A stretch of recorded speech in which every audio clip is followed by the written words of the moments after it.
Lockdown से पहले गीता के घर का नजारा कुछ ऐसा था कि रोहन ऑफिस जाता था और शिविन स्कूल। जिनके घर से जाने के बाद गीता काम खत्म करके बाकी समय आराम करती थी। लेकिन लॉकडाउन के बाद ऑफिस और स्कूल घर में ही खुल गए और इससे गीता का हाल वो तो आपको देखने में ही मजा आएगा। शिविन, ओ शिविन, महाराज उठने के लिए क्या 21 तोपों की सलामी लेंगे?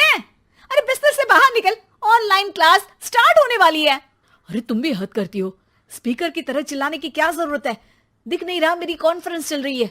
अब कैमरा और स्पीकर ऑन कर रहा हूं, मुझे कोई शोर नहीं चाहिए। इस पर जैसे ही रोहन लैपटॉप का कैमरा और स्पीकर ऑन करता है तभी कुकर की सीटी बजती है। करा लो अब इसे चुप। लॉकडाउन नहीं हुआ, मेरी मौत का फरमान जारी हो गया। दोनों बाप बेटे ने नाक में दम किया हुआ है। ऐसा बोलकर गीता वहां से शिविन के कमरे में पहुंच जाती है, जहां शिविन अभी भी सो रहा होता है। ओ आलसी, अब अगर 5 मिनट में नहीं उठाना तो आज तेरा गेम और यूट्यूब कैंसिल। माँ की बात सुनकर शिविन बिना 1 मिनट गंवाए उठ खड़ा होता है। उठ गया, अभी नहाकर भी आता हूँ। ये नाटक कहीं और, मुंह पर गीला कपड़ा मार और पढ़ने बैठ। शिविन की ऑनलाइन क्लास स्टार्ट हो जाती है, जिस पर गीता उसे वहां बिठाकर रसोई में चली जाती है। थोड़ी देर में उसे कमरे से कुछ आवाज सुनाई देती है, जिसे सुनकर वो कमरे में वापस आती है। हाय राम, तुझे क्लास अटेंड करने के लिए बोला था, कैमरा ऑफ करके बिस्तर पर नाचने के लिए नहीं बोला था। मम्मी मुझे कुछ समझ नहीं आ रहा, आप बाद में पढ़ा देना ना, वैसे भी अटेंडेंस तो लगी गई है। हाँ हाँ बेटा, जरूर बन जा। तू अभी से हम सबका बाप बन जा। अरे नहीं मतलब कहाँ से लाते हो इतना दिमाग, और पढ़ाई करते हुए ये चला कहाँ जाता है?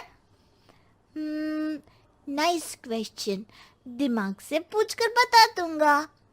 शिविन की बातों से परेशान होकर गीता उसे मारने के लिए जैसे ही आगे बढ़ती है तभी वो कमरे से बाहर भाग जाता है।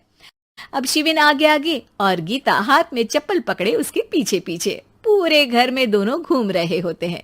इसी बीच वो रोहन के पास पहुंच जाता है और शिविन को मारने वाली चप्पल रोहन के लैपटॉप पर जाकर गिरती है। ओए माँ! मम्मी, अब पापा को चप्पल मार रही हो? वो आज तक के रिपोर्टर, चुपचाप जाकर क्लास अटेंड कर ले, नहीं तो अगली तेरे पीछे लगेगी।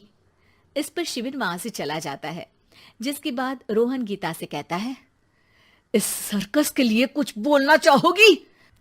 अरे क्या करूं, जब से तुम दोनों घर में रहने लगे हो, घर अपने आप ही सर्कस बन गया है और मैं तुम्हारी नौकर। कभी बेटी को संभालो तो कभी बाप के नखरे उठाओ।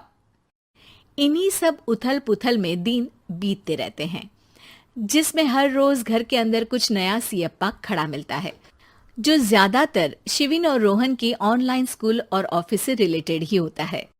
एक सुबह, शिविन चल उठ, आज की क्लास जल्दी है। कैमरा ऑफ करके आप अटेंड कर लो। अरे ऐसे छित्तर पड़ेंगे, दादी नानी सब एक साथ याद आ जाएंगी।